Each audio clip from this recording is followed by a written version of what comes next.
So fams, what you're about to see right now is a supercut of all of my reviews of Star Wars from episodes 1 through 9. So yeah, the Skywalker Saga.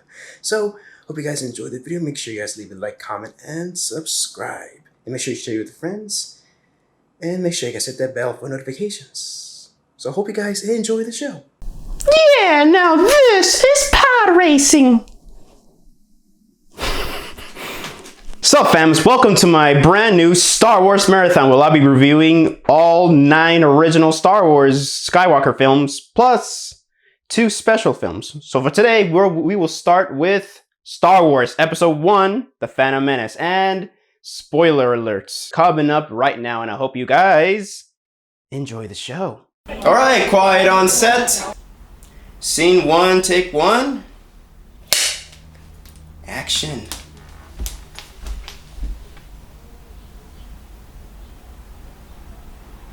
Star Wars Episode 1, The Phantom Menace was released in 1999. It is written, directed, and not produced by George Lucas, and it stars Liam Neeson, Ewan McGregor, Jake Lloyd, Samuel Jackson, Frank Oz as Yoda, and Ian McDiarmid as Palpatine. Oh yeah, and Natalie Portman as Padme Amidala. Story goes is there's this blockade around the city of Naboo by these things called the Separatists, and right now they kind of want to invade Naboo, but then again they're in orders of a Sith Lord known as Darth Sidious, or he wasn't known as Darth Sidious until his name was revealed in Episode 2. We'll talk about that next time. So the Separatists invade Naboo, and Chancellor Vice Valorum, I don't know, I forgot his name. He sends 2 Jedis, Qui-Gon Jinn and Obi-Wan Kenobi. So then everything goes wrong. They go to Naboo and to warn the Queen Padme Amidala, and everything once again goes wrong there. They meet a character named Jar Jar Binks. We'll talk about it in a couple minutes. So then they crash land in the Tatooine. That's where they meet the young Anakin Skywalker. And then so they finally reach the Coruscant, and that's when they have to come up with a plan to fight against, or to end the invasion of Naboo from the Separatists. Man, I remember the hype of this movie. I was born in the 90s, and I remember the hype. It was 1999. I was 4 years old, and I always remember the hype for this movie. And I remember the toys. I just remember, like, I almost remember everything. I just remember most of the toys and the trailers and the hype for this film. It was big. So let's just get on to to what I pretty much didn't like. At first I liked him, but then as I grew older, I'm like, can I just cut his throat? And it's Jar Jar. Jar Jar is pretty annoying. He can be annoying, but when he gets hurt sometimes, especially in Naboo, when he got hurt, and that one scene where he almost got in a fight with Sebulba, one of the pod racer guys, and yeah, it's funny to see him get hurt sometimes, but I mean, it's annoying, but then again, honestly, he doesn't ruin Star Wars for me at all, but as a kid, I enjoyed it. I mean, there's some funny parts about him. I don't think he's that horrible character. I just don't like Jar Jar, but still, Jar Jar, yeah, he's kind of annoying, and yeah, he can be I just don't like him. He's annoying. The plot, I don't know, man. I'm not a huge fan of the plot. It's just, I feel like this is like a filler episode. I know that it's supposed to lead up to Anakin's rise as Darth Vader, or his fall as Darth Vader, but I feel like this episode, it feels like, it's a kind of a slow plot start. I mean, seriously, you're gonna start the franchise with Naboo, or the prequel series with a simple invasion of Naboo, but then again, the more I think about it, it just catalyzes into a bigger war known as the Clone Wars, but this is just a little stepping stone. But I just feel like, I don't know, the plot is just, it's a pretty weak plot. It's not as weak as as a future Star Wars video. I mean, a Star Wars movie that I'm going to review soon. The CGI really, it didn't age well, especially when I used to love it a lot on the VHS, and then I first bought the Blu-ray and I bought the DVD. It just didn't really look that good. It hasn't really aged well. Some shots look good. Like, I do like the establishing shots of Naboo, Coruscant, Tatooine. I love how the scope of the movie looks really good. The wide shots, like the angle shots of CGI, look really good. It actually looks real to me. But some of the CGI close-ups, especially the droids, I don't know, man. They didn't really age well. Some of the acting is pretty bad. Pretty bad. It's very robotic, especially the Jedi. Once you finally see the Jedi councils, I mean, seriously, I love Samuel Jackson. He's a cool character. Mace Windu's a cool character, and when he's a monk, he's really cool in a lot of scenes. But sometimes I just feel like, bro, you really are kind of phoning it in sometimes.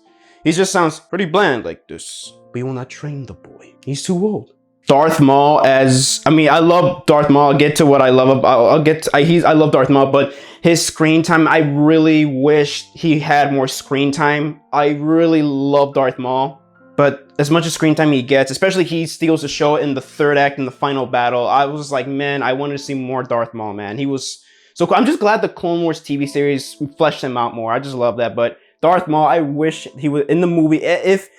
If the Clone Wars didn't exist, as not counting the Clone Wars TV series, he doesn't get a lot of screen time, and that's a shame because I really love Darth Maul. Yeah, basically my main gripe with this film is that it just puts special effects over story. I know that James Rolfe, the Angry Video Game Nerd, mentioned it before, but I mean, yeah, it just kind of puts like special effects over plot. I mean, they're not bad special effects, but they're not horrible, but I mean, seriously, if you're gonna put I get it. It's even the original trilogy was a lot of special effects. It was groundbreaking for the time. And yeah, even for Star Wars, it's pretty groundbreaking for its time. But then again, Jurassic Park, in my opinion, did better CGI than The Phantom Menace, because The Phantom Menace heavily relied on CGI, and Jurassic Park relied on CGI and practical effects, so they blended well together, and they still look great, even though that, well, if you watch it on 4K or Blu-ray, they sometimes stand out pretty bad. So now let's get on what I really liked. I really like the action in this movie, especially around the third act. The Battle of Naboo was pretty cool.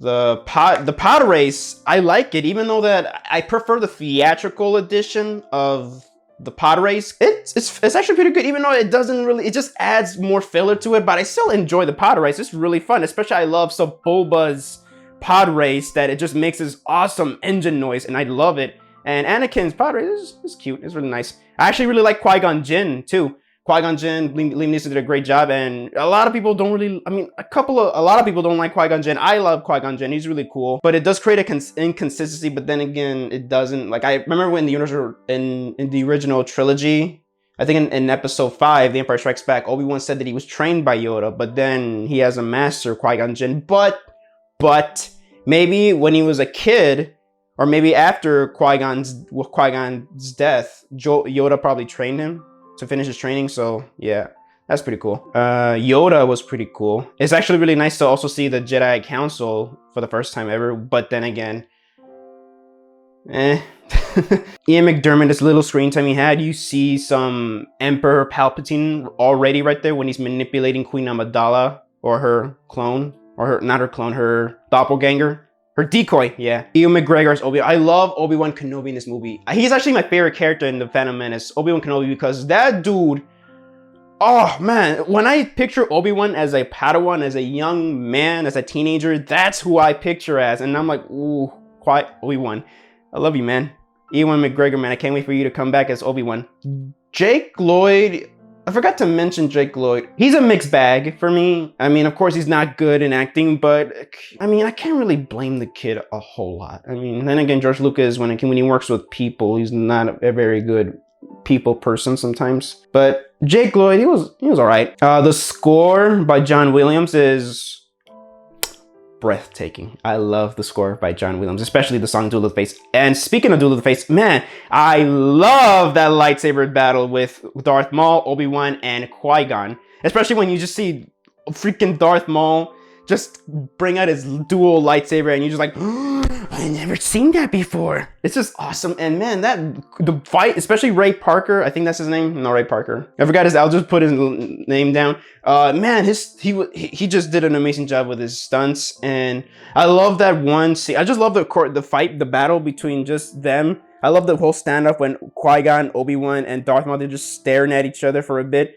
And I just love that one scene where just Obi-Wan just freaking nudges himself to make it look like he's about to make the first move, but then he pauses, and Qui-Gon just freaking, he's the one that tries to go for the attack. And I love that chemistry between Qui-Gon and Obi-Wan right there. I know that when I watch the movie, I just really enjoy the chemistry between Qui-Gon and Obi-Wan, and That's a key reason why I love it. Natalie Portman, even she does pretty good. She's like a teenager in this movie. She does a pretty good job too. The Gungans don't really annoy me much either. I actually kind of like the Gungans, and the space battle is pretty nice.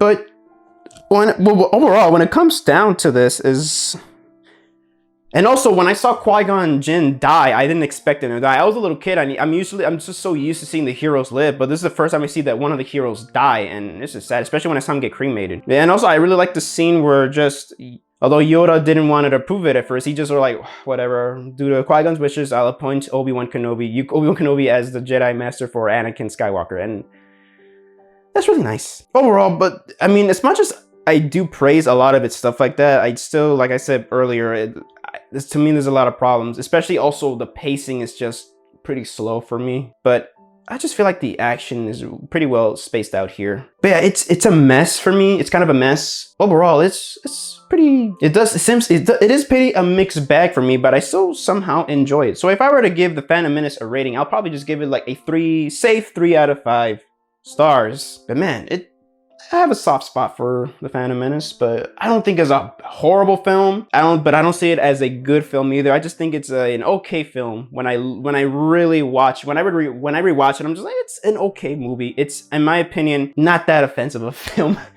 But yeah, so I hope you guys enjoyed this review. Make sure you guys leave a like, comment, and subscribe. And make sure you guys share it with your friends. And make sure you guys hit that bell for notifications. So this is Javi from Javi Productions signing off, and thank you for watching this video, and stay tuned for Star Wars Episode 2 Attack of the Clones. And I hope you guys enjoyed the show. And may the Force be with you always. I don't like sand. It's coarse, rough.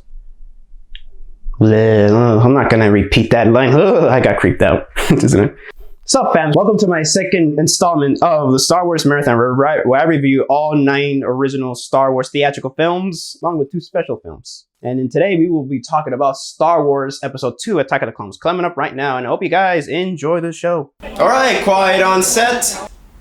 Scene 1, take 1. Action.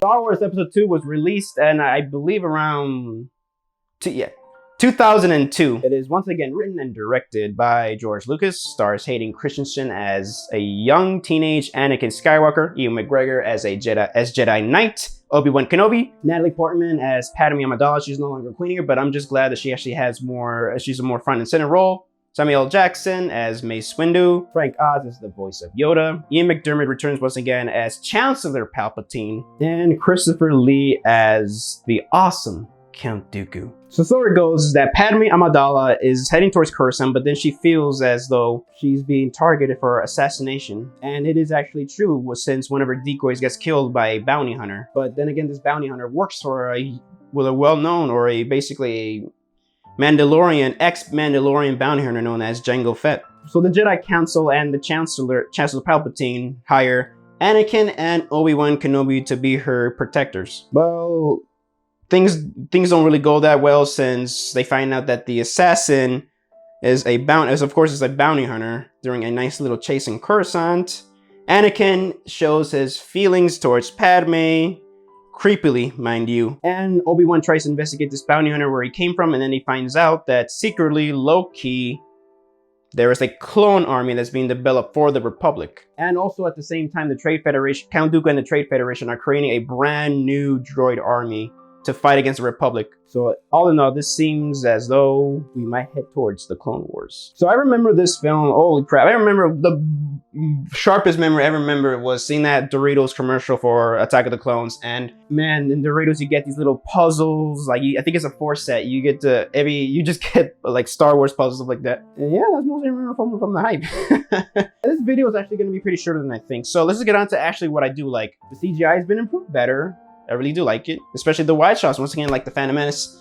The action, in my opinion, is way better here, especially the third act when the Clone Wars finally happen, which is the Battle of Geonosis is amazing. Ewan McGregor is awesome once again. Ian McDiarmid is also once again as a low-key Darth Sidious. Christopher Lee's acting, as much as limited acting that he got, well, just as much as limited screen time he had, oh, my boy steals the show, man. Natalie Portman does a phenomenal job once again.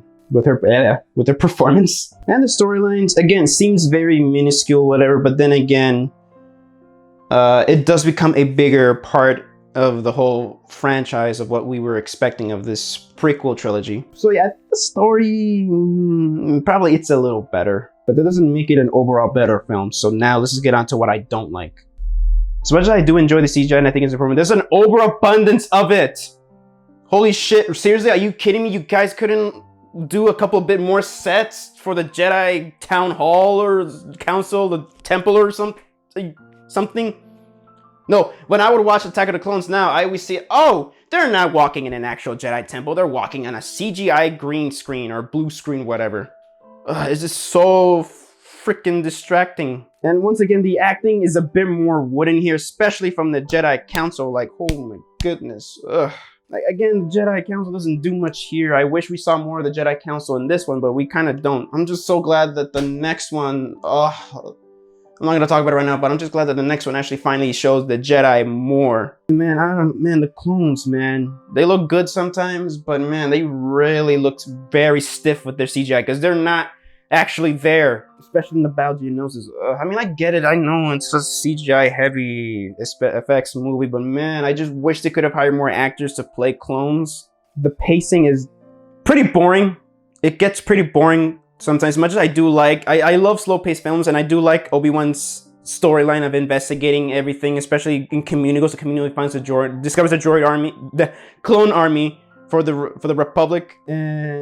But then again, it just gets boring a lot, especially the love story gets drags on, but I'll save that for the last part. Master Sifo-Dyas. I know he was mentioned in Clone Wars, but this movie came out before the Clone Wars. Who the hell is Master Sifo-Dyas? At the time, we don't know. So why include Master Sifo-Dyas? Why not include maybe low-key, maybe Qui-Gon. Qui-Gon could have been, because we all know that he wasn't always, he doesn't really approve of the Jedi Council, so maybe low-key he commissioned a clone army for the Republic, just in case. But now let's just get some dude named Master Sifo-Dyas to do it. Hayden Christensen. A lot of people give Jake Lloyd crap. I mean, again, Hayden doesn't give a horrible performance, but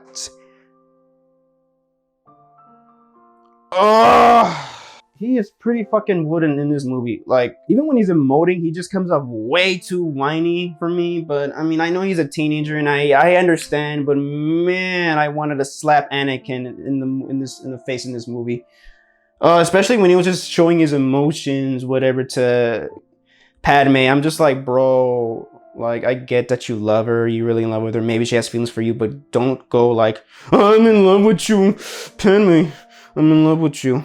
If you're feeling the same things I'm feeling, please tell me. Oh my goodness. Even though I mean, it does suck though that the Jedi cannot fall in love. I'm like, why not? Oof, really, that's pretty cringy. Yeesh. He's really right, especially that one scene where, like, I know that I do like that scene where he kills those sand people, but he just like, I killed them, every single one of them, but not just the men, but the women and the children too. They're like animals, and I slaughtered them like animals. I hate them. I do like that little small part, but I'm like, oh man, can you emote a bit more there, buddy? I mean, he's pretty bland in that one, and man, the way he just creeps on and just talks to Padme, especially when Padme was just like, don't look at me like that. He just looks at her like, why? It makes me feel uncomfortable. Yeah. Annie, stop it. You stop it. Stop it.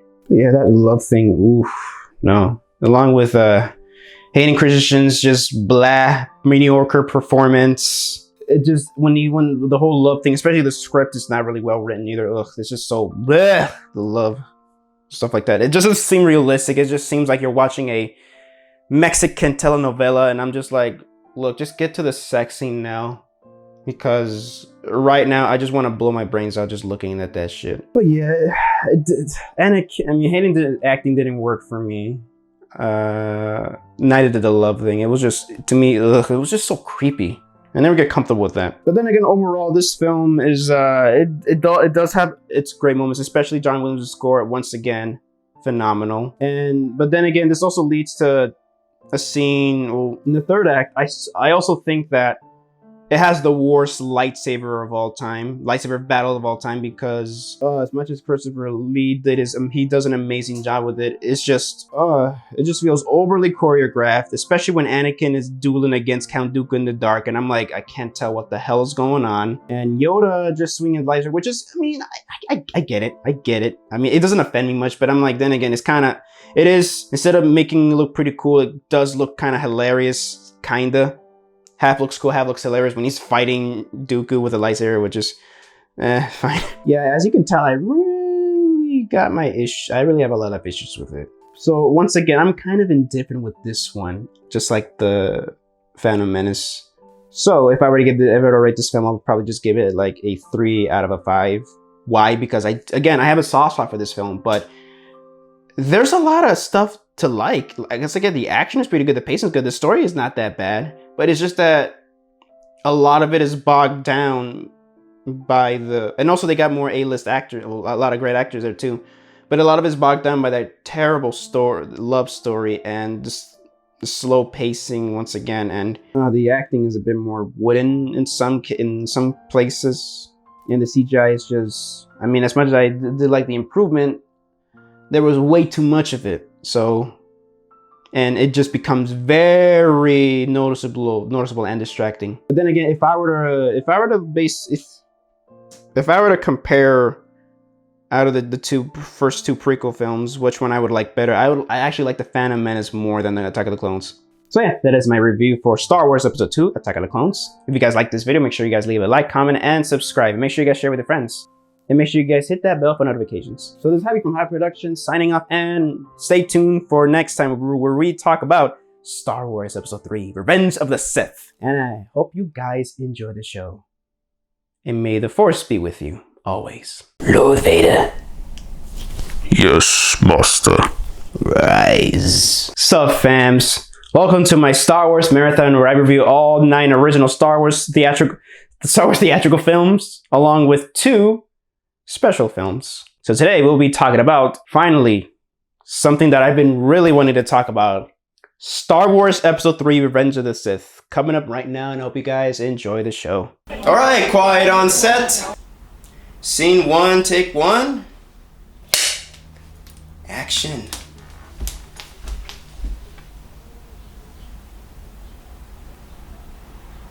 Star Wars Episode 3, Revenge of the Sith is once again written and directed by George Lucas, stars Hayden Christensen as Anakin Skywalker, Ewan McGregor as Obi-Wan Kenobi, Natalie Portman as Padme Amidala, Christopher Lee in a small cameo as Count Dooku, Ian McDiarmid once again as Chancellor Palpatine, and then he becomes Darth Sidious, and then he's Darth Sidious, but then he becomes Emperor Palpatine. Frank Oz is the voice of Yoda, and Samuel Jackson as Mace Windu. So the story goes is that finally the Clone Wars have begun. The Chancellor has been kidnapped by the Trade Federation, and now 2 Jedi Knights have been dispatched. Anakin Skywalker and a Jedi who is now a Jedi Knight, and Jedi Master Obi-Wan Kenobi. So they go on this rescue mission, and then you meet General Grievous, which I actually really love General Grievous. And then everything goes well. Count Dooku is finally killed off. Anakin kills Count Dooku off with some very, very Sith-like pressure from Chancellor Palpatine. Well, before the success of the mission, General Grievous escapes, but so now they had to kill General Grievous in order for the war to end. So then they leave it up to Obi-Wan Kenobi to go after him, but then again, Anakin has a tough time fitting in with the Jedi Council because he wants to be in the Council and be a Jedi Master. But they offer him the spot in the Jedi Council, but they did not grant him the rank of Master. So he's mad about that, which, I mean,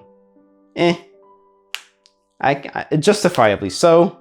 So Padme is pregnant with his children, and then he has a nightmare about her dying in birth. So he wants to figure out a way to save her life, and then he gets seduced by Darth Sidious. In order to save Padme, you must become, his apprentice. While in the meantime, Obi-Wan Kenobi is going after General Grievous. Hello there, General Kenobi. But then again, a lot of bad stuff happens, and then the rise of the Empire begins. And the fall of Jedi also begins. And the end of an era has come, as begins. Man, I remember I was in school. I was like, what, in 4th grade when this film came out, and holy crap. It was released in 2005, I forgot to mention that. And oh boy, I remember the hype surrounding this. I remember was just seeing Anakin being in these dark robes and his eyes are Sith glowing. It's just so cool. And again, the toys were selling pretty well too. And I didn't get it. I actually was about to see it in theaters, but then again, I can't believe I missed out on it a day after when they pulled it from theaters. But I ended up seeing Batman Begins, but still, it was an awesome movie, but I wanted to see Star Wars. So I waited until I saw it on DVD, and boy, oh boy, do I have a lot to say about this. So let's get on what I don't like. Again, some of the acting is not all that good. It's pretty wooden sometimes. Some of the script is pretty bad, like this one. And of course, you guys know, you're so beautiful. That's because I'm so in love with you. No, that's because I'm so in love with you. So love is blinding you? Oh boy. Oh, I just cringe just doing this scene. Ugh. Forgive my bad acting. I mean, I'm an actor, but I just didn't want to put the energy on that because it was just so cringe. And even though, again, the CGI is top notch, but I think it's just way too much CGI, especially on Commander Cody, one of the clones. Come on, man. You can just fit him on a freaking clone trooper suit. I mean, come on, man. But yeah, that's just it. So let's just get on what I love about this film. And what I love is Hayden Christensen. Yeah, I really, really understood why Anakin was just so mad at the Council, because the Council was just using him with so many stuff, because he's the only Jedi that cares, that has feelings and emotions. And also, he married Padme. He's married to Padme in secret.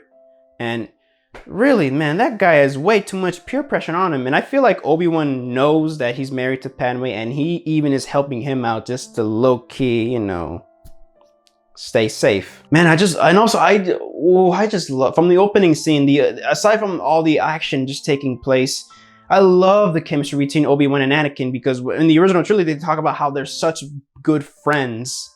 Like father and son and brother and brother. You see that. I in my opinion, I love it. I finally get to see that. And man, it's just so cool. Their chemistry is really good. The jokes they say behind them is really good. The chemistry works. And Hayden Christensen puts a lot of emotion in this movie.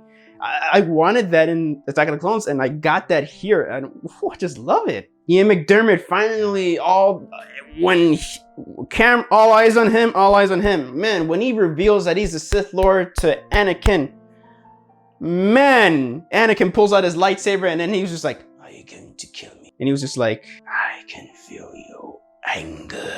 It gives you focus." I'm like, oh, frick, man. This guy, you know, he doesn't care if he kills him. Especially that one scene when he talks about, it's about mythology. I love this theme of mythology in this one, where they're in that opera house, I believe. And he just talks about the story of Darth Plagueis the Wise, and it's just a nice little scene. It adds to the mythology when it talks, because Star Wars has always been about mythologies, and this is a prime example about mythology. Talks about stories and legends and history being passed on from generation to generation, and it's amazing. Even though when you find out that Darth Plagueis is killed by his apprentice, and you know that the apprentice was Darth Sidious. And well, and also his little nitpick, and when Anakin, you know, he kills Mace Windu, which is Mace Windu, man. I love Samuel Jackson, but man, I just don't like how he said, "The oppression of the Sith will never return. You have lost." You know, Samuel, you could have said it more better with that, but all right. But but when Anakin becomes Darth Vader, I just thought it was way too quick, but it was, you know, it was not that bad. The cinematography, even though it's a lot of CGI, but the way this film looks is just bigger looking. It's grander, it's more beautiful. It looks like a painting has come to life. It looks like a kind of like a Stanley Kubrick film, especially that scene where Anakin, he's Darth Vader, he has clone troopers behind him, and he's just marching down onto the freaking Jedi Temple, ready to slaughter some younglings. Let me say that again. He marched into the Jedi Temple to kill some Jedis, Padawans. But yeah, and it was just so cool. Especially as much as I like, as much as it's not, I'm not saying that when he speaks he's bad, but no, I love it when Anakin is quiet, especially when he kills the separatists and stuff like that, declaring the war over. When he's not saying anything and he's emoting with his facial emotions, stuff like that. Oh man. Especially when he does that iconic scene when he just looks at the camera and he's half his face is covered and he has his hood on, and half his face covered and he has his glowing Sith eyes. I'm like, oh, I freaking love it. I just love it. The action is amazing. Of course, the opening scene of the Battle of Coruscant is amazing. The fight between, almost a Darth Vader, between Obi-Wan Kenobi and General Grievous is just splendid. The battle between Yoda and Darth Sidious is phenomenal. Or should I say Emperor Palpatine, because when he was fighting Darth Sidious, he already became an emperor. He already has become Emperor Palpatine, so the empire is established. Well, at the same time, we have, in my opinion, the saddest fight scene I've ever, battle fight scene in any Star Wars film, in my opinion, which is between Anakin versus Obi-Wan Kenobi. Father and son, brother versus brother. Well, they're not really brothers, but you know, apprentice and master dueling it out. And in my opinion, I remember when I rewatched it, I was just tearing up a bit because the music score by John Williams is, he brings his egg, is top notch, is top high tier John Williams music. And when Battle of the Heroes is playing, I just start crying because it's so sad. It's epic, but yet at the same time, it's so sad. You see these two lifelong friends trying to kill each other, and man, it is heartbreaking. I mean, people are like, oh, it's so epic, but I'm just like,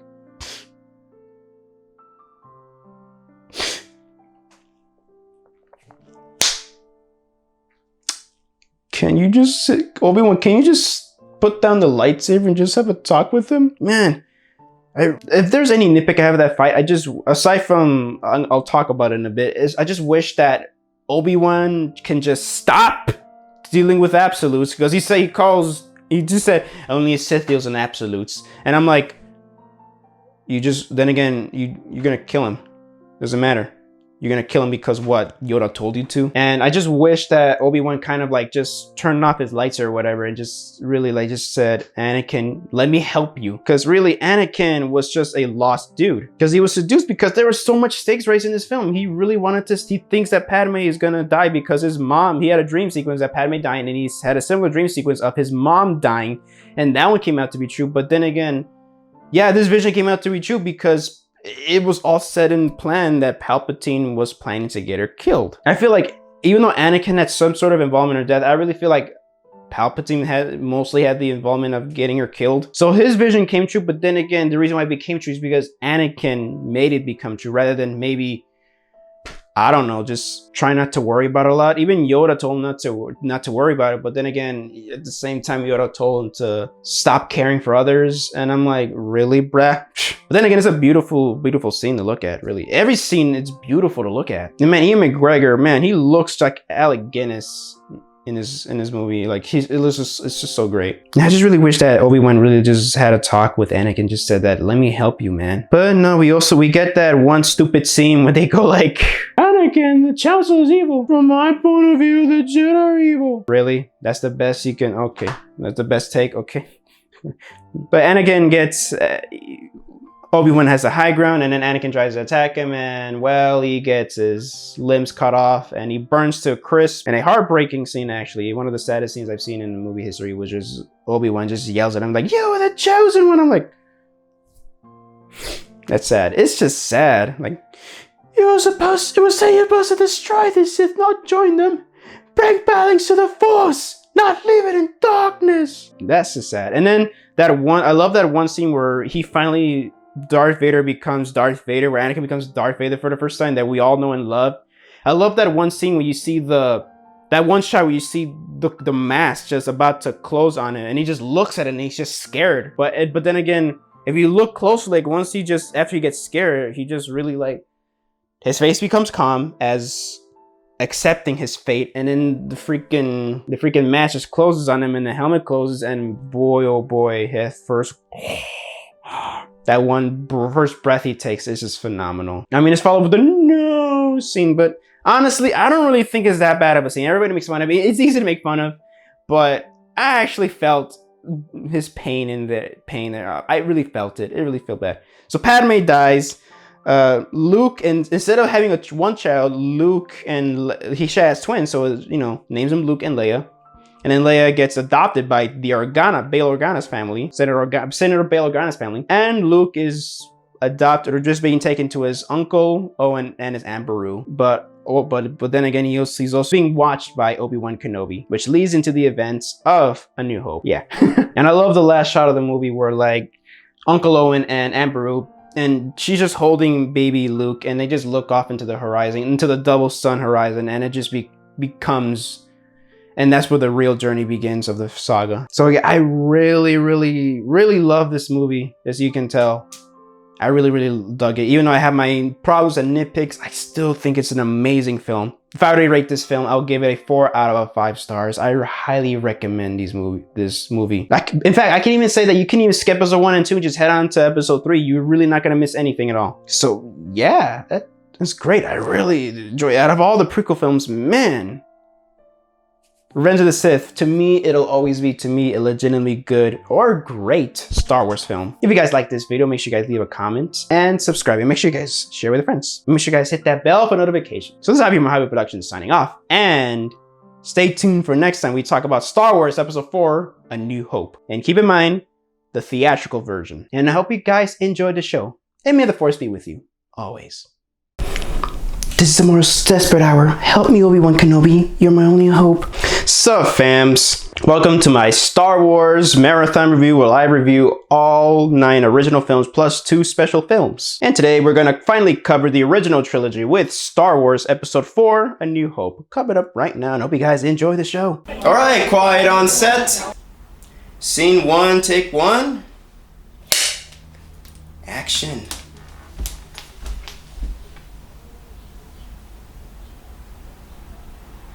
Star Wars Episode 4, A New Hope, or known as Star Wars, was released in 1977, is written and directed by George Lucas, stars Mark Hamill, Carrie Fisher, Harrison Ford, Peter Cushing, David Prowse, and James Earl Jones voices Darth Vader and Alec Guinness. So for this video, I'm actually going to cover the theatrical edition. Will talk about the special edition some other time. I will not, as I'm reviewing these movies, I'm not going to be talking about the special editions. Actually, I'm going to create a series of films and stuff like film talks about that, film buzz or whatever. So yeah, without further ado, let's get to the story. So the story is about a young princess named Princess Leia is being attacked by the Empire since they stolen the plans to the Death Star, a secret weapon of mass destruction to kill other planets. And 2 droids who escaped the attack, one are C-3PO and R2-D2, they crash land into Tatooine, where they meet a farm boy named Luke Skywalker, and then they are on a mission to look for Obi-Wan Kenobi, and then so they meet up with Obi-Wan Kenobi, or known as Ben Kenobi, and then they meet Han Solo and Chewbacca, and then they venture off to save the princess from the Empire. And in the meantime, they're on a quest to get the Death Star plans to the rebellion. So yeah, that is the plot. I actually have a very fond memory. Actually, A New Hope was the first film I've ever seen of Star Wars, is because my cousin let my dad borrow the 1995 Faces VHS tape. So yeah, I saw the theatricals before the special editions.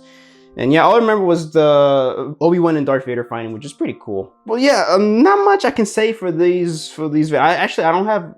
As much as I have a lot to say, I don't really have much to add to the original trilogy because it's been talked to death. So what is new that they're talking about? Well, let's just see. And be prepared, spoilers. Spoiler alert. So let's just get some of the things that I don't like. It's, well, of course, Luke can be kind of whiny.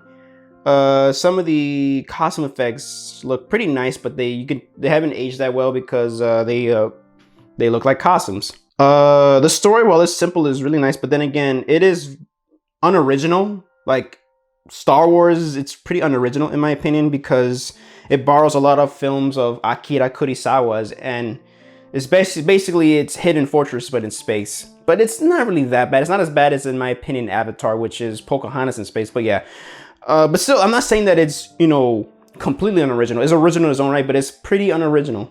If that makes any sense. So now let's get out what I really like. Of course, the acting is pretty good, even though it can be stiff sometimes because George Lucas, again, is not that great of a director sometimes, but he's, at the time, a very good storyteller. And Mark Hamill brings a good performance. Carrie Fisher's amazing performance. Harrison Ford brings a great performance, and Alec Guinness is a great performance. And also David Pratt, and also Peter Cushing is amazing. He steals the show when it comes to the villains. Continue with the operation. You may fire when ready. Trash ass British accent that I have. And Darth Vader is pretty badass. I love when you first see Darth Vader. He's just like all these stormtroopers look so white, but then he comes in, he's just all black, and he's just a menacing. He just gives a menacing presence. It's just awesome. The special effects are pretty good. And again, before the special editions were replaced, this practical clips with CGI, I love the original special effects. Like, you can tell they're models sometimes, but they look really good. Like the space battle scene in Battle of Yavin, Yavin 4 is amazing. The Death Star fight is phenomenal. I actually prefer it over the special edition battle. The score is amazing. The film is nothing without its film score by John Williams. It's amazing. And yeah, and it has this nice grand adventure scale, even though, George Lucas calls it the most expensive low budget film, but it has this amazing grand scale. The cinematography is gorgeous. But yeah, I also just love how there was like a mythology behind this whole movie. Because when Star Wars first came out, people have never seen something like that before. It came out during a time of Vietnam War, and everybody just have had it with war. And it's also a nice message about being anti-war, about nuclear bombs. It's pretty cool. Yeah, but the mythology, I just love how the film just talks about the Clone Wars, like I discussed in the prequels. It talks about there was a previous war that happened. That's why everything has gone to shit when the Empire took over. And yeah, and it's great. I love it. But and also, even though I also like the pacing. It can be slow sometimes, but I really love it because the action just makes up for it. It just keeps you engaged. And also, I just love how it's one of the first few films to introduce a strong female character. Even though, yeah, Hidden Fortress did it first, pretty much. Princess Leia was amazing. She seemed like, oh, damsel in distress with her, but then later she just shows that she can hold on her own, which is amazing. I've never seen like that before. And not many American audiences have seen that before, which is awesome. But yeah, it's a classic. It can be overrated at some points, but still, I love it. It's a classic. I grew up with that film, and I still watch it to this very day. I always pop it in now and then. Well, when it comes to the original theatrical cut, so yeah, the current Disney Plus version and the 4K version, as much as it's better than previous special editions, I don't know, man. I prefer the theatrical cut. Hopefully someday we'll get those someday. I actually am predicting in 2 years we might get them. But there's really not much I can say. I mean, I know I'm pretty vague with this review, but still, not much I can say. The performances are really good. The action is great. I love how I just love it. Oh yeah, also how like there's a mix between many different genres. Like there's Western, there's samurai, especially with it's kind of like an opera too. It's like a soap opera too, or like a telenovela, whatever. And also, I also like, even though it's a space film, it looks like it takes place in the future, it's very dirty and lifelike, and it really looks realistic, very, very cool. So yeah, that is actually just my thoughts on Star Wars Episode 4: A New Hope. Not much I can add. It's a classic, and it's a very fun film. It's a film that's what you want in a movie. It's got great action, great acting, and great music, and it's just amazing. I love it. Great story and great special effects. It's awesome. So if I were to rate Star Wars Episode 4: A New Hope, of course I'd give it a perfect 5 out of 5 stars. It is a masterpiece in my opinion. So yeah, that is it for today. So that is my video for Star Wars Episode 4: A New Hope. If you like this video, make sure you guys leave a like, comment, and subscribe. And make sure you share with your friends. And also make sure you guys hit that bell for notifications. So this is Javi from JAVIWOOD Productions signing off. And stay tuned for next time. We'll be talking about Star Wars Episode 5, The Empire Strikes Back. And I hope you guys enjoyed the show. And may the Force be with you, always. Do or do not. There is no try. Sup fams, welcome back to my Star Wars Marathon reviews, where I review all 9 original Star Wars films, including 2 special films. So today we'll be covering Star Wars Episode 5, The Empire Strikes Back. Coming up right now, and I hope you guys enjoy the show. Alright, quiet on set. Scene 1, take 1. Action.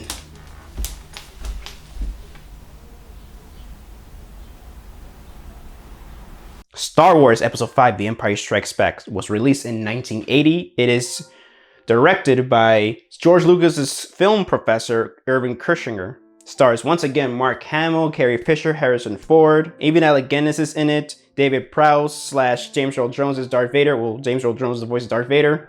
And for the first time, we finally get Frank Oz as the voice of Yoda.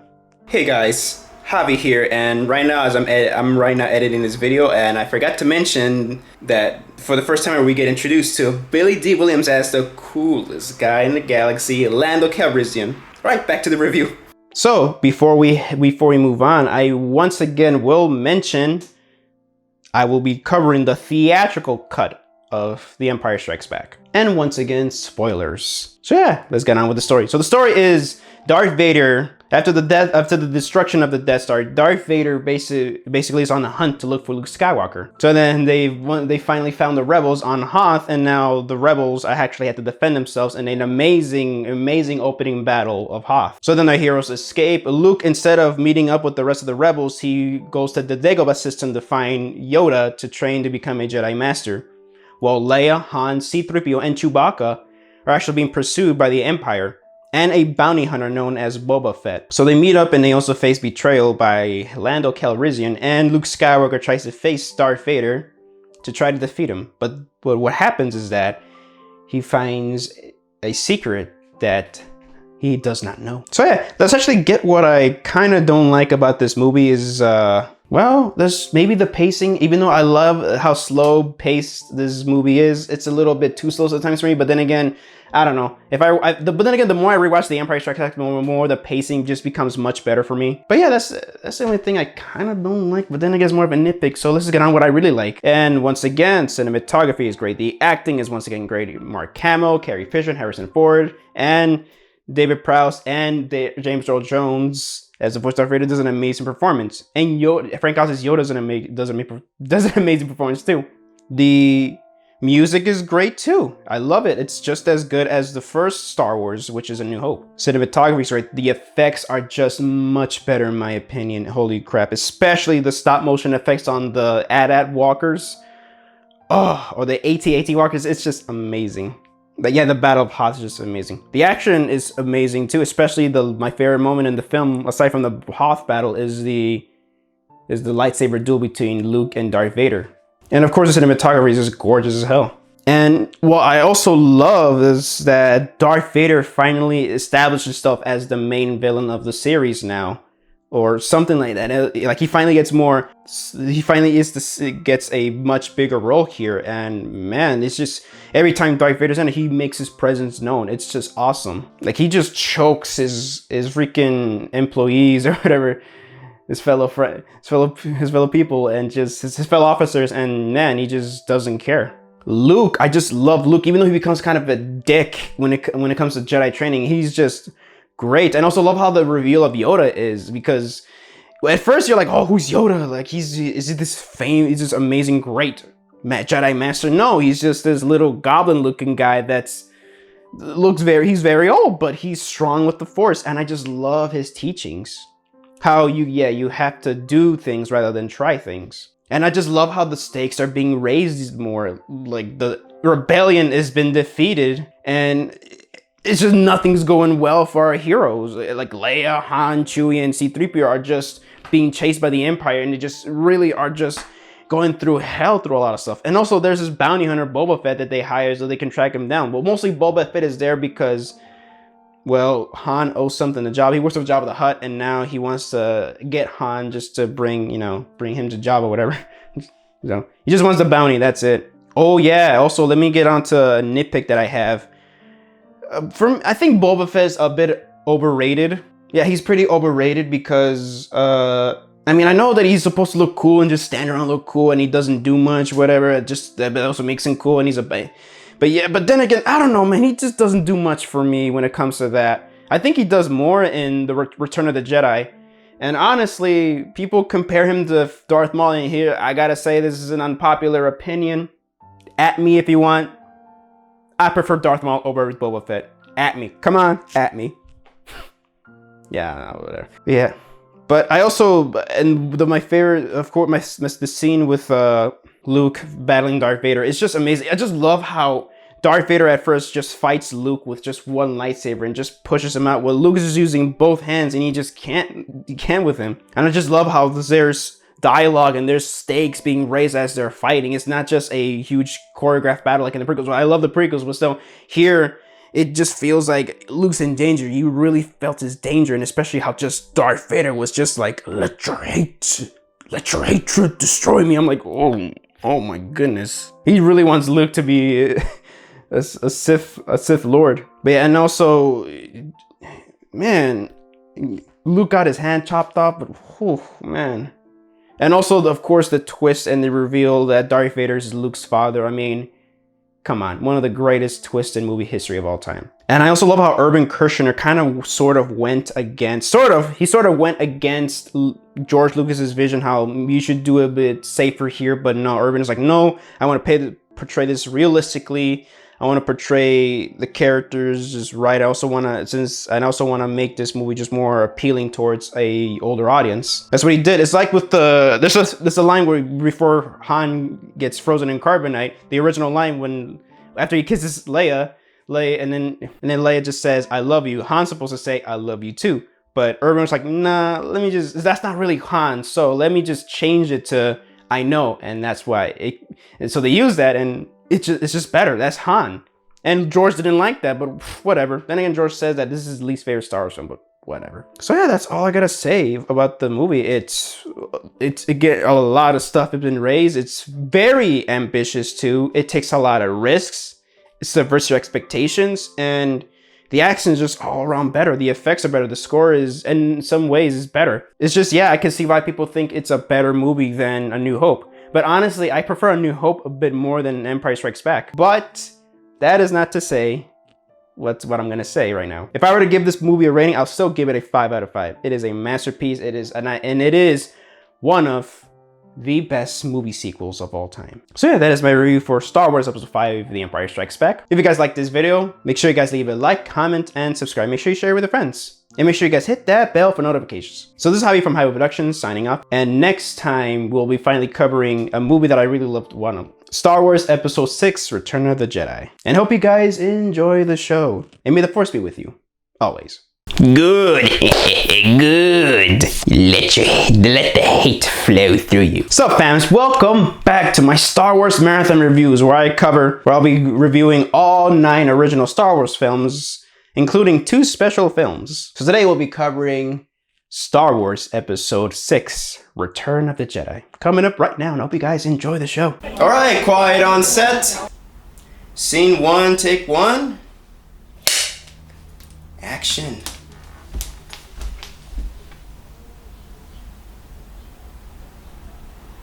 Star Wars Episode 6 Return of the Jedi was released in 1983 and is directed by British director Richard Marquand. And once again, it features Mark Hamill, Carrie Fisher, Han Solo,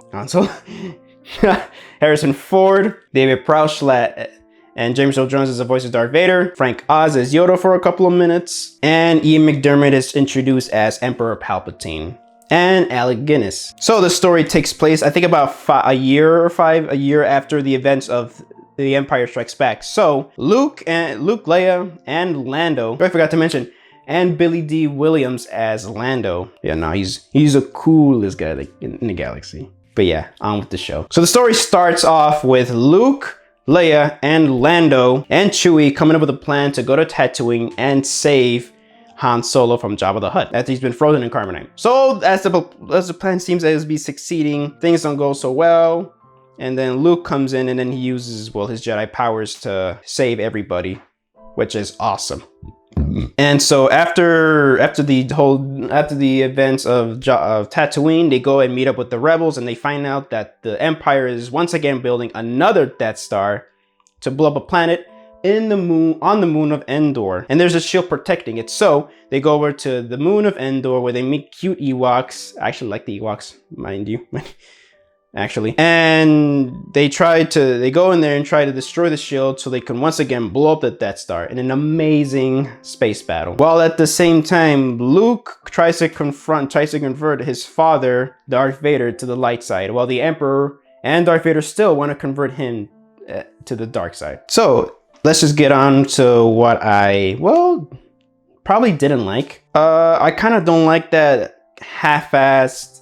I mean, I like it, but again, it felt half-assed when it was revealed that Leia was Luke's sister. So I'm like, whatever. But yeah, that's it. Now let's get on what I really like. And Jabba looks amazing. Like, I love the practical effects in this movie. And oh my goodness. Oh yeah, also I'll be covering the theatrical cut. And spoiler alerts. Yeah, let's get on with the show. So, but yeah, it's funny because in episode 4 and 5, they talked about Jabba. I was like, oh, like there's this guy that he's a big gangster, and then you think, oh, is it a guy? Is it a girl? Who is it? And then you find out that, oh, it's a giant slug guy, and it's pretty cool. And just the cinematography once again is amazing, especially in on the Endor scenes. It look beautiful as hell. The score is once again phenomenal. The effects, once again, they're at peak amazing in my opinion. Even in the Endor, the speeder chase scene, I like it a lot. But the space battle, the effects are just phenomenal. This is top notch. Even people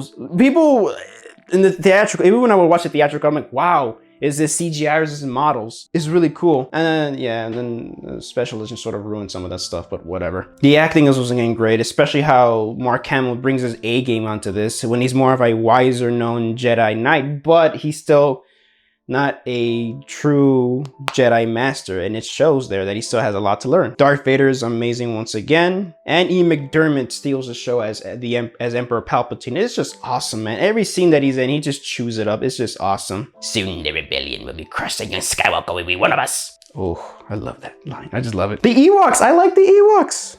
People have a problem with them. I like them. I love how they represent a primitive nature against technology, which is cool. I like that. Carrie Fisher, man, she does a great performance too. She's just as strong as she was in the first two. Harrison Ford, even though he didn't want her to be there, he still brings his A game too. It's awesome. Frank Oz, he does a phenomenal job with the puppeteering and his voiceover work for Yoda, and pretty much a sad scene where Yoda dies of old age. But yeah, Alec Guinness does once again in his final Star Wars appearance. He does a great job too. And Sebastian Shaw, when in the dead, yeah. I also love the lightsaber duel. That's actually my favorite lightsaber duel of all time, with Luke and Darth Vader, father and son duel, because as Luke is fighting Darth Vader, basically he's just going up to him and be like, well, he's just trying to change him back to the light side. Like, I can I can sense the conflict and fear in you. I know there's good in you. Come back to the light. And it's just awesome. And to finally find out that Darth Vader was known as his name was Anakin Skywalker before, which is awesome. Yeah, even though it was pretty clunky, whatever, I still enjoy that Luke and Leia are siblings, and it's really nice. Even though that in Empire Strikes Back, she kisses him at Hoth. Ugh.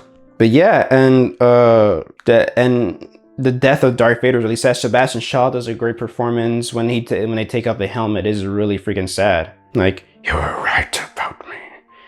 Tell your sister you were right. And it's just sad, really. But yeah, and the space battle, the Death Star 2 space battle is just awesome, man. It's just great. How like they blow up the second Death Star is just awesome, man. And yeah, I actually like Yub-Nub, man. I mean, I do like the victory celebration and special editions. Oh man, I still always prefer the Yub-Nub chick because it's awesome. But yeah, also love that last tender moment with, aside from all the rebels just celebrating and just happy that the war is over. I love how like you see Obi-Wan, Yoda, and Anakin as Ghost, and I prefer theatrical cut. I love how it's older Anakin, so that is awesome. As much as I do enjoy Hayden Christensen as Anakin, when it comes to Return of the Jedi, I just prefer having Sebastian Shaw as Ghost Anakin, so yeah. But yeah, that's not much to say. Actually, all I gotta say is that it is my favorite Star Wars film of all time. I just love it. It's a lot of fun. It is the first ever full-length Star Wars film I've ever seen in my life. I rented the old VHS tape from CBS Fox as a kid, and this is awesome. But then again, not because of nostalgia, because of my soft spot, because I actually just like the story there better. It's just amazing. The story's just great. It has great acting, great story, great score. Oh yeah, and also the score is amazing too. By John Williams is awesome. Great score, great cinematography, great effects, and just all around fun action, man. I think it's great. If I were to give this movie a rating, I'll give it a perfect, once again, 5 out of 5. It is a masterpiece, and it is my favorite Star Wars film of all time. So yeah, that's all I gotta say about Star Wars Episode 6, Return of the Jedi. If you like this video, make sure you guys leave a like, comment, and subscribe. Make sure you share with your friends. And make sure you guys hit that bell for notifications. So this is Javi from Javi Productions signing off, and stay tuned for next time. We'll be covering Star Wars Episode 7, The Force Awakens. And I hope you guys enjoyed the show, and may the Force be with you, always. So, okay, so talk first. You talk first. I talk first. Sup, fams? Welcome back to my Star Wars movie reviews, where I review all 9 original Star Wars films plus 2 special films. And today we'll be finally covering the sequel trilogy, starting off with Star Wars Episode 7: The Force Awakens, coming up right now, and also spoiler alerts. And I hope you guys enjoy the show. All right, quiet on set. Scene 1, take 1. Action.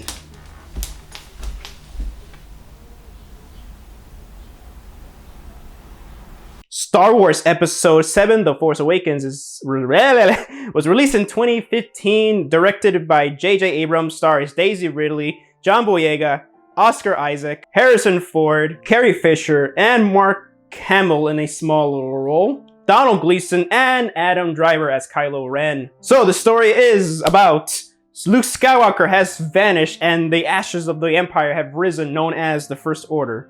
And slowly they've been trying to take over the galaxy, with Kylo Ren trying to find Luke Skywalker. So then Poe Dameron has sent for a mission to look for the missing map piece for Luke Skywalker in the planet of Jakku. But Kylo Ren goes there, and the First Order stormtroopers destroy everything, and everything goes bad. But BB-8 has the last piece of the puzzle of the map, and so then we get to meet Rey. We also get to meet a defecting stormtrooper named Finn. So we join them in the quest to get this final piece of the puzzle of the map to find Luke Skywalker to the Resistance, along with Han Solo and Chewbacca. So man, I remember when the movie was first announced, like, holy crap, I was actually pretty hyped. Originally I was against it, but I'm like, you know what, let me give it a chance. I have really not much a lot to say about it, so let's just get on to first what I didn't like. And it does seem like a rehash of A New Hope, but not completely really, in my opinion. And also, I really, as much as I do like J.J. Abrams and his storytelling sometimes, I hate his mystery box BS, because really, it just leads to more questions, and it doesn't show a lot of resolution and stuff initially. I know you're trying to hype it up for 2 more movies, but still, I say a film should stand on its own, and it does, but seriously, it doesn't fully stand on its own with all these mystery box bullshit. Right now, let's get on what I really like. Of course, the acting, Daisy Ridley and John Boyega, and especially Adam Driver, bring solid performances. I actually really like the characters. Cinematography is beautiful. I'm just glad that they shot this movie with both practical and CGI, and in 35mm film. It's just beautiful. Like, everything's just gorgeous. The CGI is also amazing. It's better than the prequel CGI, which I do like the Revenge of the Sith CGI though. Still, practical effects look smoother and better than ever. And of course, Carrie Fisher and Harrison Ford bring out some amazing performance, even especially when Han Solo gets killed. It is really sad. Even Adam Driver, woo, his acting, man. Kylo Ren is my favorite character in the entire sequel trilogy, and man, I felt all of his emotion. Also forgot to mention that Andy Serkis plays this character named Snoke, which is a wannabe Emperor Palpatine, but we'll get to that when we get to the Rise of Skywalker. I do like the pacing. It's a really solid pacing, and it goes by pretty quick, but there's many moments where it just breathes down. And also we get to meet Lupita Nyong'o's character named Maz Kanata, and I just love her character. It's really nice. And it does feel similar to New Hope, because we start off in a desert planet, but the difference is that with A New Hope, it is a chase to get the Death Star plans to the Rebellion. This one's just a map to Luke Skywalker to get to the Resistance, but it is still different, because in A New Hope is more of a story to destroy the Death Star, and here's the story to find Luke Skywalker. And yeah, Luke Skywalker, he doesn't really say much, but it's really nice to see Mark Hamill back in the role. And I do like Starkiller Base, but man, it's just another big Death Star, and it has a small weakness in it too, which, man. I also love the lightsaber battle in the forest. Man, for the first time, now we get to see, in a long time, actually, we get to see these not really choreographed fights, but the lightsabers look dangerous this time. It's so cool. So that's really much I gotta say about The Force Awakens. Not much to say. Is it similar to A New Hope in some ways? Yeah, some beats, but I don't really think it's so much the same. Mostly just on story-wise and stuff like that. And also, they go to this cantina, which is more late into the movie rather than early in the movie, like in A New Hope. So yeah, it's not really 100% the same, but it does feel similar in ways. And also, I just don't like the mystery boxes, but it's still a solid movie. So if I were to rate this movie, I'd actually probably would rate it a 5 out of 5. Why? Because this came out during a time where people still had bad sour taste in their mouths with the prequels, and Disney kind of knew that, you know what, in order to win back the fans, we got to show them we can make a Star Wars movie, and they did. They can make a Star Wars movie, and yeah, and I feel like this is the movie, even though it does feel like a remake, is a soft little remake that we kind of needed. It needed to get back to its roots. Yeah, there's not really much I could say about it. So yeah, that is my review for Star Wars Episode 7, The Force Awakens. Hope you guys enjoyed this video. If you guys like this video, make sure you guys leave a like, comment, and subscribe, and make sure you share with your friends. And make sure you guys hit that bell for notifications. So this is Javi from JAVIWOOD Productions signing off, and I hope you guys enjoyed the show. And may the Force be with you always. Failure is the greatest teacher of all time. I feel like that's how the quote went, but it's my favorite quote of the movie. Sup fams, welcome to my Star Wars reviews where I review all 9 original Star Wars films along with 2 special films. So today we talk about the movie that I've been dying to talk about, but again, I don't really have much to say about it. I do want to cover this film soon in the future again in the more in-depth analysis. But for today, I like to keep it simple today. So we'll be finally covering the one and only Star Wars Episode 8, The Last Jedi. And keep in mind, spoiler alert. Coming up right now, and I hope you guys enjoy the show. All right, quiet on set. Scene 1, take 1. Action.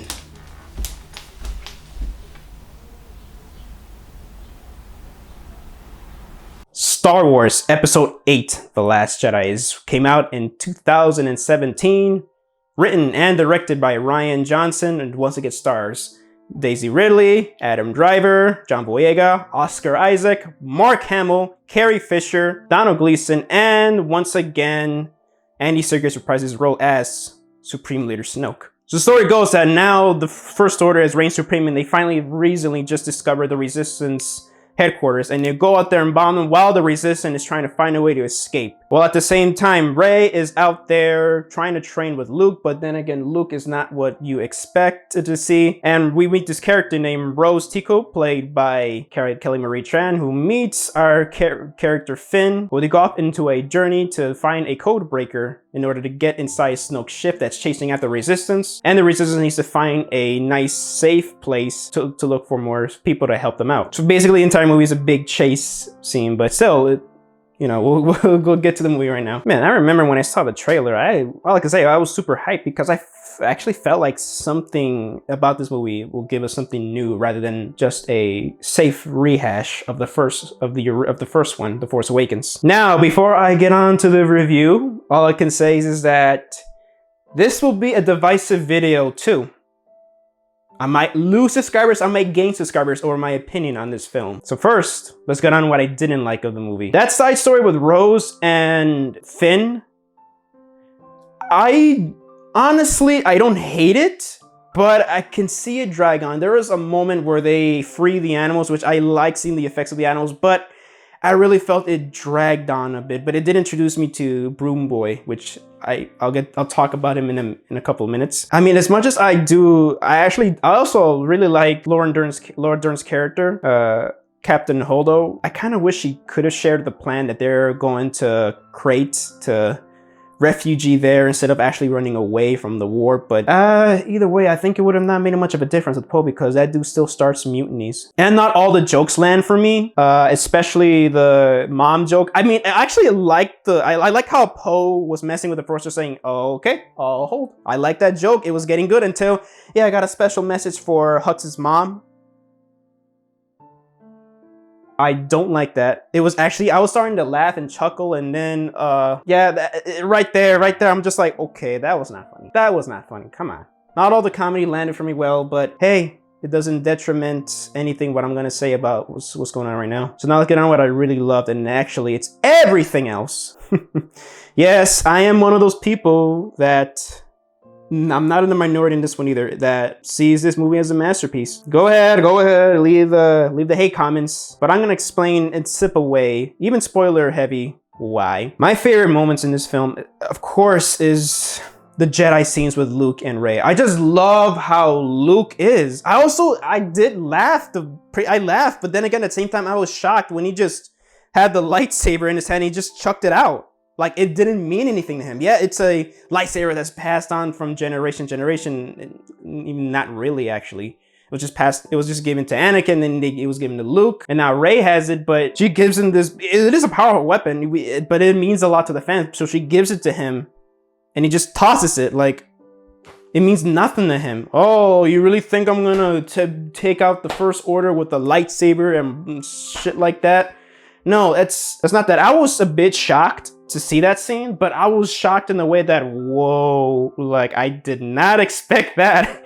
But yeah, I just love that. And also, I'm not new to Rian Johnson really when I saw this movie, so I kind of knew that he was gonna do some stuff with it. And man, I love the acting, and I just love Mark Hamill gives his best performance in my opinion ever in his life as a sad Luke that basically was not really about to kill his nephew, but thinking about it. He had thoughts on killing his nephew Kylo Ren, which is Ben Solo, but he went against. Actually, when I see what really happened was he went against the Jedi code, whatever there, but it was too late. Ben reacted, and boom, there you go, destroy the temple. But I just love Luke in this movie. I actually don't believe they ruined his character, honestly. I feel like this is the same Luke I saw in the original trilogy. I mean, he doesn't have the whole not the charisma, but the more like, oh my god, hope. No, he's the immature Luke that we saw in the first two movies that we've known as. I mean, we saw him growing as a character in the original trilogy, but any person can revert back to their old selves when something major happens in their life. And Ben Solo was that. It was the major moment in his life where he kind of turned back into being a whiny guy, sort of. I mean, he was whiny in the New Hope. He was especially whiny in The Empire Strikes Back, so he's kind of whiny here, but I understand why. Here, I get it, because he caught off in the Force a lot. This is, but he does turn into the Luke that we know and love at the end. It's not like, oh, Luke is just a whiny little sad boy. No, at the end, he's actually the motivation of the resistance to keep fighting when he actually went against the First Order, but not just against the First Order, was when he went against Kylo Ren. I love that lightsaber duel. It is a fight for me because it represents Akira Kurosawa's kendo fights. But it is the most Jedi thing any person can do. He didn't even swing his lightsaber at him. He was just dodging his attacks, and once he stopped dodging his attacks, he was just like, strike me down, but I'll always be with you. Like, I really love Luke in this movie. Rey was really good, and I love that twist where she's a nobody. I love that. So that means it goes back to the old trilogy when anybody can be a Jedi. And so the prequels kind of was like, oh, you need to be special in order to be somebody, which is dumb. I don't like that message. I just love how Rey's a nobody, so that shows that, hey, I'm a nobody.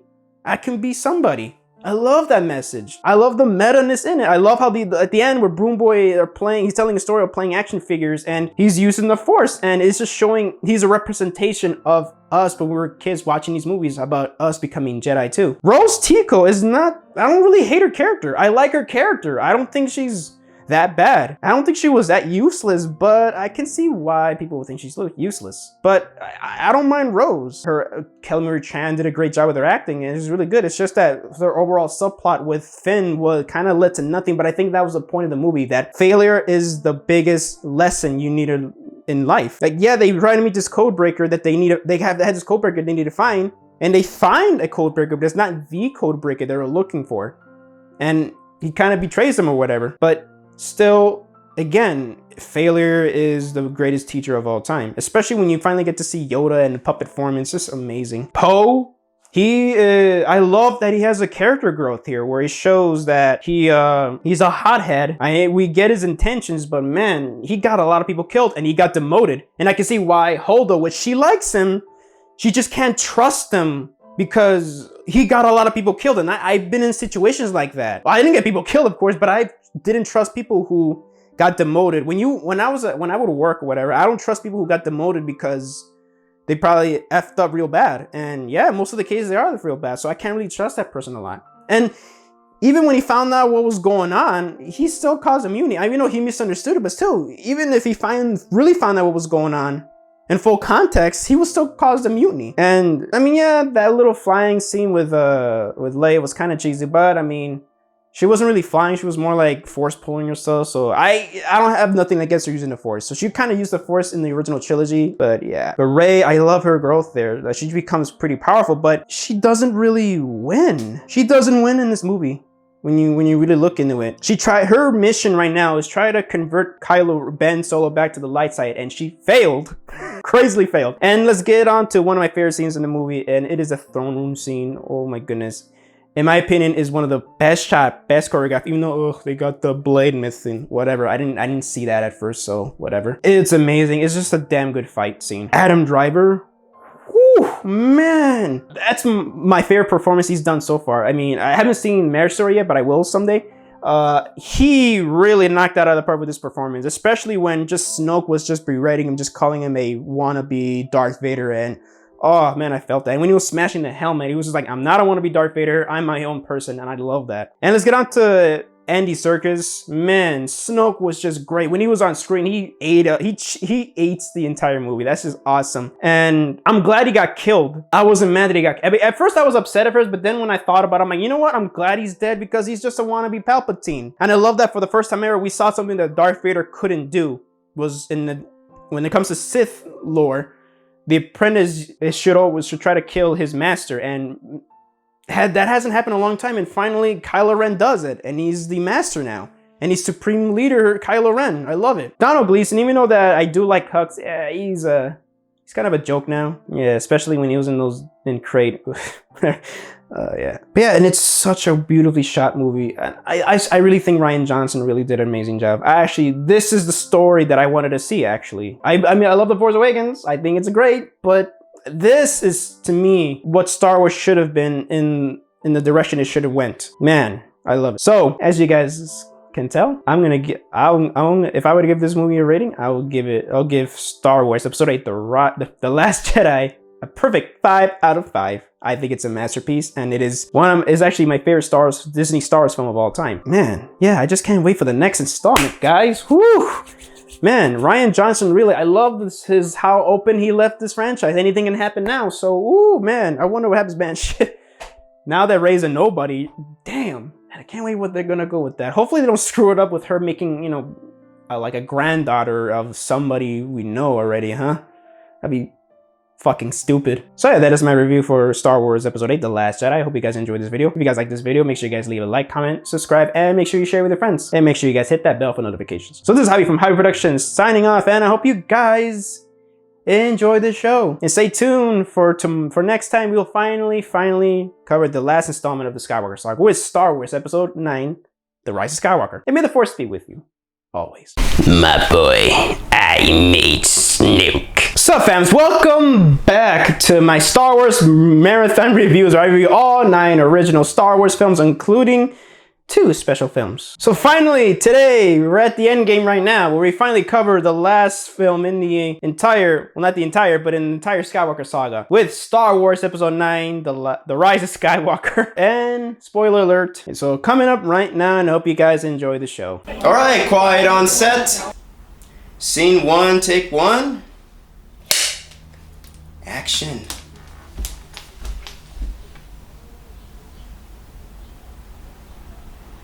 Star Wars Episode 9, The Rise of Skywalker.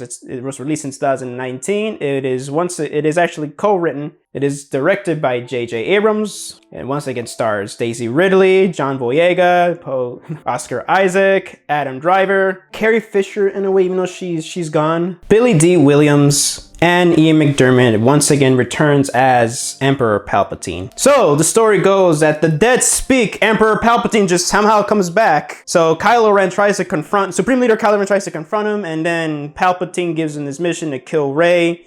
Well, Rey is still trying to find her lineage a bit, but then she finds out that she's trying to find this Sith Wayfinder to find Palpatine, and they can defeat him. So then her, Poe, and Finn go off on a mission to find the Sith Wayfinder so that they can stop the Emperor, so that Resistance can stop the Emperor, while Kylo Ren is trying to go out there and try to kill or try to convert Rey to the dark side. All right, so yeah, I remember when they were hyping this film up, I actually got super excited because I seen from interviews, J.J. Abrams said that I love the open-ended thing for what Rian Johnson did, and I don't care what people think of this movie. All right, so this is gonna be a hard movie to talk about. Well, you know what? Let's just talk about what I liked. I like the special effects. They're great. The acting is once again phenomenal. Once again, Adam Driver just brings his great performance. The action is great. I do love the action in this movie, especially in the third act when they have this big fight in Exegol. I just love it. But overall, it is a fun movie. So yeah. Now let's get on to what I didn't like. You ready for this? Right. The first act's pacing is ass! Seriously! What the fuck? What happened? This movie... Hold on. I mean, I know what was going on, but still, at the same time, I wasn't, because I'm like, oh, I'm caught up with Star Wars, but then I saw how the movie starts, and I'm like, wait, hold on. what's going on? I just see Kylo Ren killing people at Mustafar, and then you don't even know if he finds a Sith Wayfinder, he confronts Palpatine, and I'm like, wait, hold on. Movie, slow down. The first act is ass, in my opinion, when it comes to editing. Holy shit, it's ass. There's way too much playing it safe here. Like, when you think that, oh my goodness, something happened, and then you find out, no, it didn't really happen. Like, Chewie, we thought that Chewie got killed by Rey, and, like, no, you find out that, no, Chewie survived. It's like, Chewie was in a escape cargo ship, and then Rey tries to... She grabs it and she accidentally shocks it and blows it up, and you find out that no, that was in the wrong cargo. Chewie's not in the right cargo ship, he was in the other one. So and then C-3PO gets his memory wiped, but then near the end of the movie, R2-D2 just gets his memory back.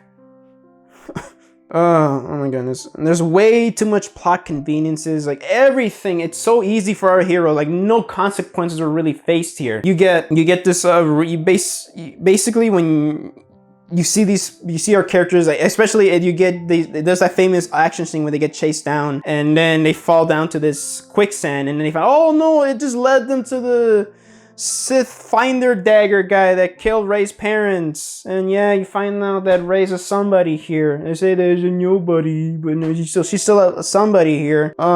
Which leads me to my next problem. Rey is Palpatine's granddaughter, which doesn't really make much sense when you really look into it. I mean, you kind of find it, but then, I mean, really, you gotta look at some Star Wars lore to know what's going on. As much as I love Ian McDiarmid as back as the Emperor Palpatine, he does a great performance, and it's fun to see him in the role again. What's the point of having him back? Seriously, like, what is the point of having him back? He's a clone, but still, his presence is still there. Like, his spirit is still there in a way. So, look, and also finding out that Snoke was a clone, I'm like, I don't need an... Okay, at least we got some backstory, but still, I didn't care. Yeah, my biggest issue, it's just... And also some of the stupid ass retcons came in. It does look like JJ took a jab at Rian Johnson. It is, this is like, oh, I didn't like that you made Rey like completely nobody, even though that really, when you really look at old interviews with JJ, I swear, I'm not kidding, that he did intend to have Rey as nobody, but I guess fans, like toxic fans who hated The Last Jedi, they had to fucking redo everything. And I'm like, really, this doesn't feel like a Star Wars. I mean, it feels like a Star Wars film, but it doesn't feel like a Star Wars film for everybody. It feels like it's a Star Wars film for the fans only. This movie was just overly pandering. People say that Force Awakens is pandering. No, this film is pandering as hell. It was trying to please the fans who hated The Last Jedi. And I mean, there's people, I understand, I can see where the hate comes from The Last Jedi, but man, this should have stuck to their original plan. They should have just stuck, even though, yeah, they didn't really have a roadmap to begin with, but I say it could have went well if they really stuck with being ambitious. And maybe if they stuck with Colin Trevorrow, if it would have stuck with this script, it would have been better in my opinion. I mean, his script leaked, you could take a look at it for yourself, man. It's way better than what we got. And Lando he was there conveniently in that planet that they were in. Okay. Leia passes away, which what else? Well, here's the thing. I do like that tender scene with Han Solo and Ben Solo, which is basically a recreation of The Force Awakens, but this time he's making it right. So he has a second chance and he made it right this time, which is awesome. And I do love that lightsaber battle. I'm not gonna lie, that lightsaber battle, which Kylo Ren wins. I don't care what anybody says. He won that fight. So yeah, if Leia didn't intervene, he would have killed Rey right there. Man, were the Knights of Ren disappointing? They really didn't do anything. I hyped them up in the first movie, and people were like, "Oh my god, what are the Knights of Ren?" The Knights of Ren, they're nobodies. They're nothing. They're what? You know what they are? Cannon fodder. That's what they are. I mean, but it's just the issue. My biggest issue with this film is that it doesn't feel finished. I feel like something happened during post. Like, cause a movie that is unfinished destroys its own narrative, and there's a lot of narrative issues with this movie. And I feel like we're missing 30 minutes of footage. I feel like this movie was two movies together. First is Damage Control, then the next one is a new movie. But oh man, I feel like something happened during post. Really, I don't feel like we got the movie that we should have gotten. But do I really hate this movie? I don't. I mean, at first I really liked it a lot, but as I as I rewatch it, especially when I bought it on Blu-ray, as I more think about it, I'm like, this is just a big, not a big, but a kind of a disappointment. We have this 42-year-old franchise, billion-dollar franchise, and this is how it's gonna end, with a movie that panders towards people that hated the last one and they hate this one too. And it just shows what was the point of this trilogy then? We get the first two, war is bad, and history is doing the repeats. As that's what I was getting off originally with The Force Awakens and even The Last Jedi, about history repeating itself. And also that, yeah, anybody can be a Jedi. You can be a somebody. You can accomplish your dreams like that. And I was loving the message. And then you see this movie and it kind of just spits in the face of that. So now the point of this trilogy is what? Oh, Star Wars is good. It's good to love Star Wars. You should feel good. Get it, guys? Hey, guys, look at this. We're back in Tatooine. Hey, you see this? We're in Hoth. See this, guys? We're in Endor now. Remember the original trilogy, guys? It's so great. The ending, I'm mixed about. Oh yeah, before I get to the ending, that kiss between Rey and Kylo Ren. Yeah, the ending, I'm mixed about it. I mean, I do like that. Yeah, like Rey. Basically, yeah, when Rey she says Rey Skywalker, I mean, she basically is like, I'm not a Palpatine. I'm not gonna relate myself to this guy. So it's just, then again, it just feels that, you know, I get it that you see yourself as a Skywalker more than a Palpatine, but I feel like she should have just said Rey, or just Rey Palpatine. But hey, I'm a Palpatine, but that doesn't mean I'm like my past people. I mean, her father proven that he's not like his dad. I really kind of wish that it ended like that, because now it just goes back to the message of the first two with like, yeah, the past may have, like, you don't want to repeat the bad things in life. And Rose, they did her dirty in my opinion. I actually like Rose, and man, really, come on. But yeah, 42 years, and Dave Lee Down Under basically said it right, that this trilogy ended in a fizzle, but this film does not ruin the sequel trilogy for me. I still love the first two installments. This one I just think is meh, but I don't want to end this in a bad note. Let me just end this in a good note here. Despite all that, it is very Star Wars. The action is great and reminds us how great Star Wars is, and it makes us feel like kids again. With all the fights and lasers and also the lore behind it, it's still a Star Wars film, and it makes you feel good. So if I were to rate this movie, I would probably give it a 3 out of 5 stars. I don't hate it, but I don't love it. I don't think it's a bad film at all, but I don't think it's a good film at all. I just think it's in the middle. I feel that, and I hate this sub people, whatever. I feel like there's a director's cut coming, because this is unfinished, and we keep finding out that there's a lot, even from credible sources or whatever, especially the novelization and comics and the art gallery, the art books that we got, that there was scenes that apparently were shot, and a couple of scenes that were considered to be in it. And the actors confirmed that there was a lot of stuff that was cut out. So hopefully in the near future, we'll get a director's cut someday or whatever, because the Blu-ray gives a pretty decent evidence on us getting it, because the Blu-ray does not include an audio commentary nor deleted scenes, and usually Star Wars gets that. I know that The Force Awakens original Blu-ray that I have doesn't have the audio commentary by J.J. Abrams, but they made it up with the 3D collector's edition, so we might just end up doing that, because I know that J.J. he loves doing audio commentary tracks for his films, so yeah. But yeah, one can hope. So yeah, that is my thoughts for Star Wars Episode 9, The Rise of Skywalker. Hope you guys enjoyed this video. If you guys like this video, make sure you guys leave a like, comment, and subscribe. Make sure you share with your friends. And make sure you guys hit that bell for notifications. So this is Javi from JAVIWOOD Productions signing off, and I hope you guys enjoyed the show, and may the Force be with you always.